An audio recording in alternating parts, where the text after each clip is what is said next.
அஸ்ஸலாமு அலைக்கும் என் இனிய நண்பர்களே, எப்படி இருக்கீங்க? நாங்கள் சூப்பராக இருக்கோம். நீங்களும் நல்லா இருக்கணும். Welcome to my vlogs Tamil channel. இந்த வீடியோ கண்டிப்பாக உங்களுக்கு இன்ட்ரெஸ்டிங்காகவும் அதே நேரத்தில் யூஸ்ஃபுல்லாகவும் இருக்கும். ஸ்கிப் பண்ணாமல் பாருங்கள். வீடியோக்குள்ளே போகலாமா? இது வெள்ளிக்கிழமை எடுத்த வீடியோ தான். காலையில் 5:45 மணிக்கு தாங்க எழுந்திரிச்சேன். இது வழக்கத்தை விட பார்த்திங்கன்னா ஒரு 5-10 நிமிஷம் லேட்டு தான். பரவாயில்ல, மேனேஜ் பண்ணிக்கலாம். நம்ம எந்திரிச்ச உடனே பார்த்திங்கன்னா கிச்சனுக்கு ஓடோடி வந்துட போகிறது கிடையாது. நம்ம வாஷ்ரூம் போவோம். அதுக்கப்புறம் பார்த்திங்கன்னா ஒரு 5 நிமிஷம் 10 நிமிஷம் நம்மளுக்கு அந்த தூக்கம் போகிறதுக்கே நம்மளுக்கு ஆகும்.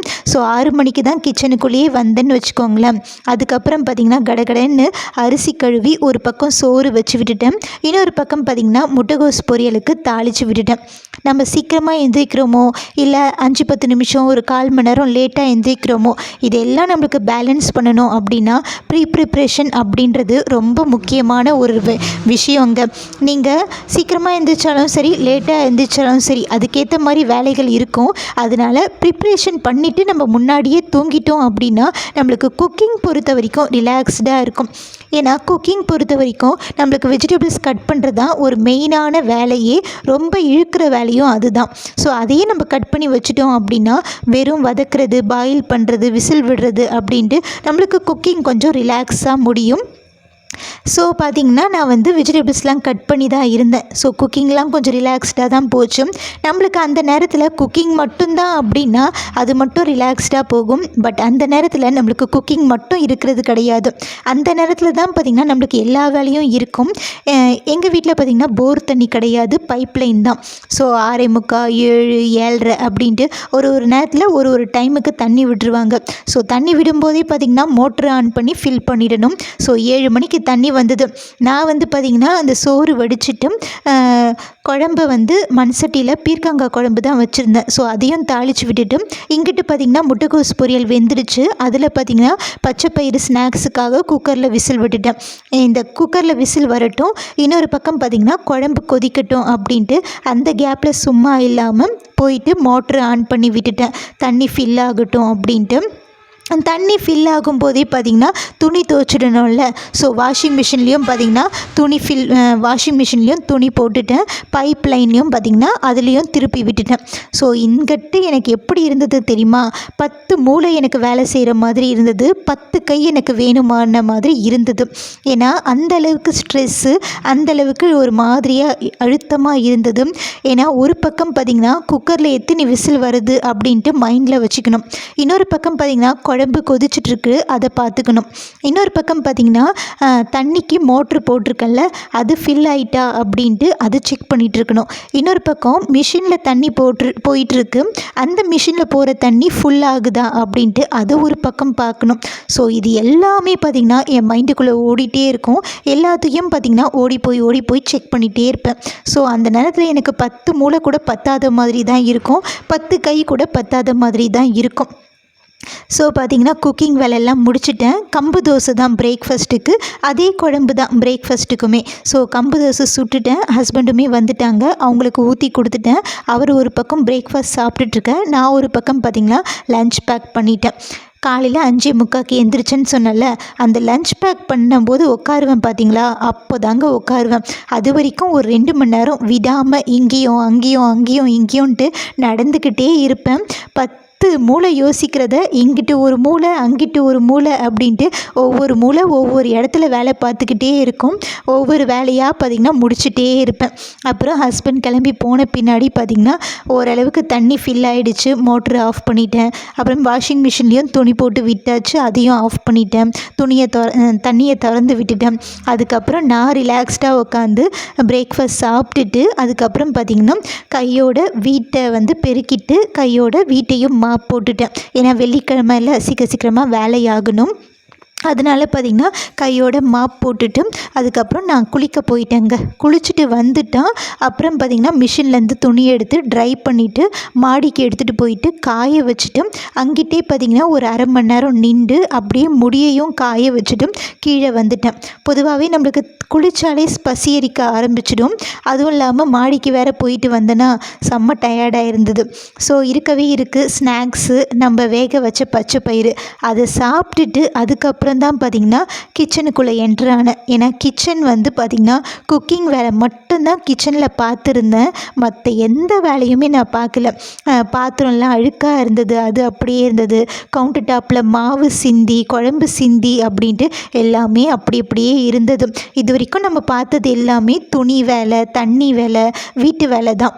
இனிமேல் தான் கிச்சன் வேலை பார்க்கணும் அப்படின்ட்டு கிச்சனுக்குள்ளே வந்து அழுக்கான பாத்திரத்தை எல்லாம் சிங்கில் போட்டுட்டு அதுக்கப்புறம் கேஸு கவுண்டர் டாப்லாம் ஈர துணியை வச்சு தொடச்சிட்டு அதுக்கப்புறம் பார்த்திங்கன்னா இந்த வேலை தான் அப்படியா, அதுக்கு நீ மலைப்பாயிடாத, இன்னும் வேலை இருக்குது அப்படின்ட்டு காலையில் மிக்ஸி ஜார் அடைக்கும் போது பார்த்திங்கன்னா கொஞ்சம் தெரிச்சிடுச்சு. அந்த தெரிச்சது பார்த்திங்கன்னா மிக்சியில், அதுக்கு மேலே இருக்க டைல்ஸில், கூடவே அக்கா தங்கச்சியாக பழகிட்டு இருக்க அந்த கெட்டில் இருக்குது பார்த்திங்களா, அதையும் விடுவானே அப்படின்ட்டு அதுக்கு மேலேயும் பார்த்திங்கன்னா பன்னீர் சிந்துற மாதிரி தெரிச்சு விட்டுருந்தது. ஸோ எல்லாத்தையும் பார்த்திங்கன்னா நல்லா நீட்டாக தொடச்சி விட்டுட்டேன். நம்ம வந்து பார்த்திங்கன்னா எலக்ட்ரானிக்ஸ் ஐட்டத்தை பொறுத்த வரைக்கும் அடிக்கடி ஈர துணியை வச்சு துடைக்கக்கூடாது. ஒரு 6 மாதத்துக்கு ஒரு வாட்டி, ஒரு 3 மாதத்துக்கு ஒரு வாட்டி, எப்போவாச்சும் ஒரு வாட்டி தான் ஈர துணியை வச்சு துடைக்கணும். அடிக்கடி பார்த்திங்கன்னா நம்ம ட்ரை கிளாத்தை வச்சு துடைச்சாலே போதுமானது. இந்த மிக்ஸி எல்லாம் பொறுத்த வரைக்கும் அதில் ஏதாச்சும் சிந்திடுச்சு தெரிச்சிடுச்சு அப்படின்னா அப்போவே நம்ம அந்த ஈரத்தோடையே பார்த்திங்கன்னா நம்ம அந்த கரையெல்லாம் துடைச்சிட்டோன்னா போயிடும். அப்படி இல்லைன்னா அது நாள் கணக்கில் அப்படியே இருந்ததுன்னா நம்ம ஈர துணியை வச்சு துடைக்கிற மாதிரி இருக்கும்.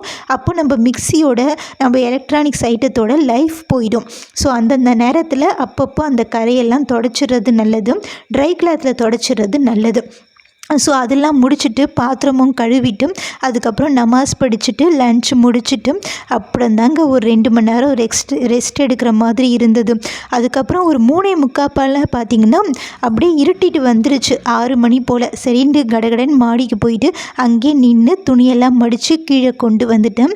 அதுக்கப்புறம் பாயெல்லாம் கூட வாஷ் பண்ணியிருந்தேன். ஸோ அதையும் எடுத்துகிட்டு வந்துட்டேன். நான் எடுத்துகிட்டு உள்ளே வரேன், பார்த்திங்கன்னா மழை பிடிச்சிக்கிச்சு. ஒரு 10 நிமிஷம் தான், அப்புறம் நின்றுடுச்சு.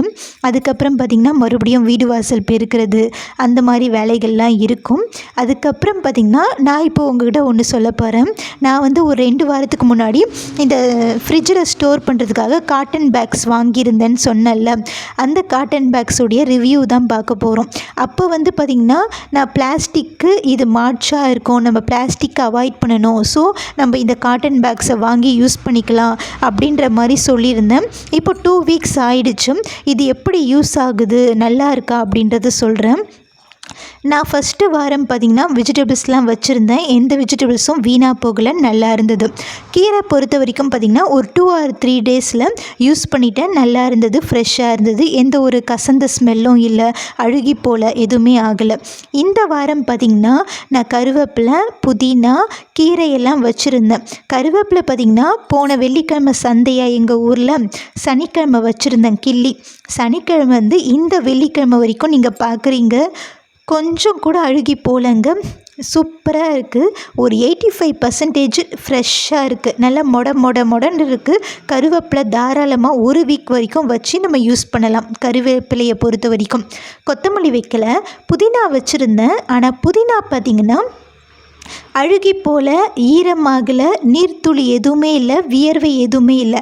ஆனால் என்ன ஆயிடுச்சுன்னா கருப்பாக ஆயிடுச்சு. ஒரு 25% தான் பச்சையாக இருக்குது, மற்றதெல்லாம் பார்த்திங்கன்னா கருப்பாக ஆயிடுச்சு. ஆனால் ஃப்ரெஷ் வந்து ஸ்மெல் வந்து பார்த்திங்கன்னா அவ்வளோ சூப்பராக இருக்குங்க அந்த புதினாவுடைய ஸ்மெல். ஸோ வந்து பார்த்திங்கன்னா நம்ம ஒரு 3-4 நாளில் புதினாவை யூஸ் பண்ணிடலாம். 1 வாரம் அதுக்கு மேலெலாம் வைக்க முடியாது. அப்படி வச்சிங்கன்னா அந்த புதினாவை தூக்கி போட வேணாம், அந்த புதினாவில் டீ மாதிரி பண்ணிக்கலாம். ஏன்னா ஸ்மெல் அந்தளவுக்கு சூப்பராக இருக்குது, அரோமா சூப்பராக வருது. ஸோ புதினா டீயாக யூஸ் பண்ணிக்கலாம். ஆனால் மேக்ஸிமம் நம்ம ஒரு 3-4 நாளில் யூஸ் பண்ணிடுறது நல்லது. புதினா, கருவேப்பிலை இதை பற்றி சொல்லிட்டேன். கொத்தமல்லி வைக்கல. வெஜிடபிள்ஸ் பொறுத்த வரைக்கும் பார்த்திங்கன்னா 1 வாரத்துக்கு மேலேயே எல்லா வெஜிடபிள்ஸும் நல்லா இருக்குது. இன்னொன்று பார்த்திங்கன்னா கீரை ஃபஸ்ட்டு வாரத்தில் 2 நாள் வச்சு யூஸ் பண்ணிட்டேன். இந்த வாரம் பார்த்திங்கன்னா சனிக்கிழமை வெள்ளிக்கிழமை சந்தையிலேருந்து வாங்கிட்டு வந்தோம். சனிக்கிழமை பார்த்திங்கன்னா கிள்ளி வச்சுருந்தேன். வியாழக்கிழமை வரைக்கும் கீரையை யூஸ் பண்ணுங்க, நல்லா இருந்தது. 3 கட்டு கீரை நான் பேக்கில் போட்டிருந்தேன். ஒரு நாளைக்கு ஒன்று சாப்பிடும்போது வியாழக்கிழமை வரைக்குமே கீரை நல்லா இருந்தது. ஸோ கண்டிப்பாக நம்ம யூஸ் பண்ணலாங்க. கொத்தமல்லி மட்டும் இன்னும் நான் வைக்கல. புதினா பொறுத்த வரைக்கும் 2-3 நாளில் யூஸ் பண்ணலாம். கீரையை பொறுத்த வரைக்கும் ஒரு 4-5 நாள் வச்சு யூஸ் பண்ணலாம். கருவேப்பிலை ஒரு வாரத்துக்கு மேலே நல்லா இருக்குது. வெஜிடபிள்ஸும் ஒரு வாரத்துக்கு மேலே நல்லா இருக்குது. ஃப்ரூட்ஸ் நான் இது வரைக்கும் வைக்கிறத, ஏன்னா நான் ஃப்ரூட்ஸ் ஃப்ரிட்ஜில் ஸ்டோர் பண்ண மாட்டேன், வெளியில் தான் வைப்பேன். ஸோ ஃப்ரூட்ஸ் நான் ஸ்டோர் பண்ணல. இது வரைக்குமே நான் பார்த்ததில் இந்த காட்டன் பேக் ஒர்த்தாக இருக்குது. ஒரு சிஸ்டர், கலைவாணி சிஸ்டர் நம்மக்கிட்ட கேட்டிருந்தாங்க அதான் இந்த வீடியோ போடும்போது, இது வந்து பார்த்திங்கன்னா டேமேஜ் எதுவும் இல்லையா, நல்லா இருக்கா அப்படின்னு கேட்டாங்க. எந்த ஒரு டேமேஜ் இல்லாமல் தான் நான் மீஷோவில் ஆர்டர் பண்ணும்போது வந்திருந்தது. குவாலிட்டியுமே சூப்பராக இருக்குது. வாஷ் பண்ணிட்டும் யூஸ் பண்ணிட்டேன், சூப்பராக இருக்குது. ஆனால் உள்ள ஸ்டிச்சிங் மட்டும் ஒரே ஒரு ஸ்டிச்சிங் கொடுத்துருக்காங்க. பட் சூப்பராக இருக்குது. யூஸ் பண்ணி பார்த்ததுலேயும் நல்லா இருக்குது. இன்னொரு சிஸ்டர் நமக்கு கமெண்ட் பண்ணியிருந்தாங்க, ஆனால் இதில் பார்த்தாலே தெரியாது, டிரான்ஸ்பரண்ட்டாக இருக்காது, அது ஒன்று தான் டிஸ்அட்வான்டேஜ் அப்படின்ட்டு. கண்டிப்பாக அது ஒன்று டிஸ்அட்வான்டேஜ் தான். பட் நம்மளுக்கு தொட்டு பார்த்தா தெரிஞ்சிக்க முடியும். பிளாஸ்டிக் கவர் மாதிரி, பிளாஸ்டிக் பாக்ஸ் மாதிரி இது டிரான்ஸ்பரண்ட்டாக இல்லைன்னாலும் அந்த அளவுக்கு இது நமக்கு கேடு விளைவிக்கக்கூடியது இல்லை. ஸோ ஒரு ஹெல்த் பெனிஃபிட்ஸ் இருக்குது அப்படின்னும் போது நம்ம கொஞ்சம் விட்டு போகிறதுல நல்லது தானே. ஸோ அந்த சிஸ்டருமே பார்த்திங்கன்னா நான் இந்த ரீசன் சொல்லும்போது ஓகே அப்படின்னு சொல்லியிருந்தாங்க. ஸோ நீங்களுமே பார்த்திங்கன்னா டிரான்ஸ்பரண்ட்டாக இல்லை, டேமேஜாக வரும் அப்படின்ட்டுலாம் ஃபீல் பண்ணாதீங்க. இது ஒர்த் பை பையிங். ஸோ கண்டிப்பாக வாங்கி யூஸ் பண்ணுங்கள். இது நமக்கும் நல்லது, நம்ம சமுதாயத்துக்கும் நல்லது. கண்டிப்பாக வாங்க வேண்டிய ஒன்றுங்க இது. இதுக்கு எதுக்கு நான் இவ்வளோ ப்ரொமோஷன் பண்ணுறேன்லாம் நினைக்காதீங்க. 5 பைசா பிரயோஜனம் கிடையாது. பட் நம்ம சமுதாயத்துக்கு அப்படின்னு வரும்போது, நமக்குன்னு வரும்போது, ஒரு ஹெல்த்தி லைஃப் ஸ்டைலுக்கு இது ஒரு நல்ல விஷயம் அப்படின்றதுனால தான் இவ்வளோ மெனக்கெடுதல். அவ்வளோதான். இந்த வீடியோ பார்த்திங்கன்னா இதோட முடிச்சிக்கலாம். இப்போ நான் காமிச்சல இந்த புடலங்காய் போன வாரம் வெள்ளிக்கிழமை வச்சது, இந்த வாரம் வெள்ளிக்கிழமை வரைக்குமே நல்லா இருக்குது. கண்டிப்பாக ட்ரை பண்ணி பாருங்கள். ஓகே ஃப்ரெண்ட்ஸ், பாய். மறக்காமல் சப்ஸ்கிரைப் பண்ணுங்கள்.